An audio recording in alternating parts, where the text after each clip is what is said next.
Good afternoon to the members of the media, the Malacanang Press Corps. In response to the calls of Gabriela Party List Congresswoman Arlene Brosas asking the President to abolish the NTF-ELCAC, I am sorry to relay the bad news to them that the President made it clear today that he will never abolish the NTF-ELCAC.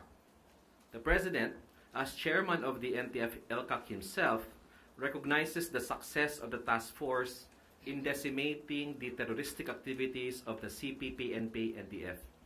And if I may quote the President this morning, I'm encouraged by the reports.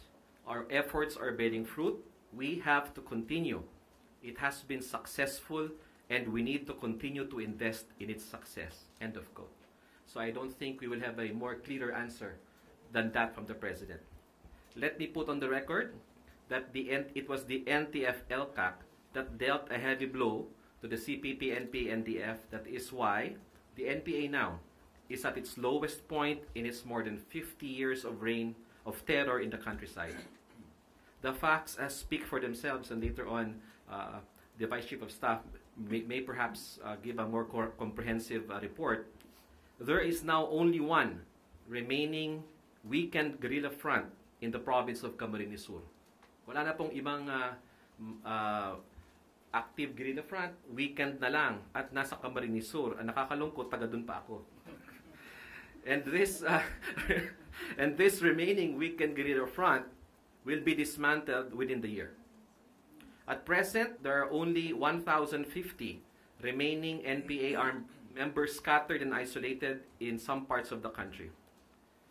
When NTF-ELCAC was organized, 89 po lahat yan. 89 guerrilla fronts. And now we are at one weekend guerrilla front.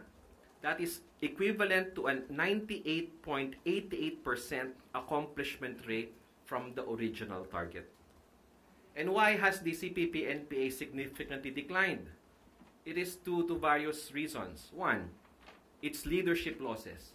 The death of Joma Sison, the neutralization of key Central Committee members like the Chamson couple, and just a few months ago, the death of Mirna Solarte of the Northeastern Mindanao Regional Committee. Focused military and police operations that has led to the dismantling of almost all guerrilla fronts, socio-economic investments through the Barangay Development Program, and of course, sustained localized peace engagements. The CPP-NPA-NDF is also impeded in its recruitment efforts in schools and universities because of the anti-terror grooming and anti-radicalization program of the NTF-ELCAC. With the loss of their mass base, the CPP-NPA is no longer able to impose their revolutionary taxation, nor are they able to impose their permit to win or permit to campaign rules as in the past election. Di po ba? Habang lumalaki tayo, laging issue yan. Permit to campaign, permit to win, revolutionary tax. For this coming May elections, the CPP, NPA, NDF will no longer be a significant threat to the peaceful conduct of elections. Nonetheless, with the launch of the New People's Army of its third rectification movement, the CPP-NPA seeks to rebuild and reclaim its lost mass base. But their efforts are hindered by the NTF-ELCAC, focused military and police operations, legal and financial restrictions, socio-economic projects like the Barangay Development Program and our Amnesty Program, which I understand will be explained to us in detail by the National Amnesty Commission. This is the reason why Congressman Brosas and other leftist members of Congress are calling for the abolition of the NTF-ELCAC. The NTF-ELCAC is the instrument that will finally deal a death blow to communist insurgency in the country. Under President Bongbong Marcos, the NTF-ELCAC has been an instrument of peace and order, allowing the surrender in 2024 alone of 5,558 surrenderies.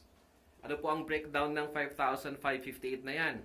Ang regular NPA dyan, 2,033, Militia ng Bayan, 732, Underground Mass Organizations, 856, SPL or Samahan sa Partido sa Lokal, 165, Mass Supporters, 1,772.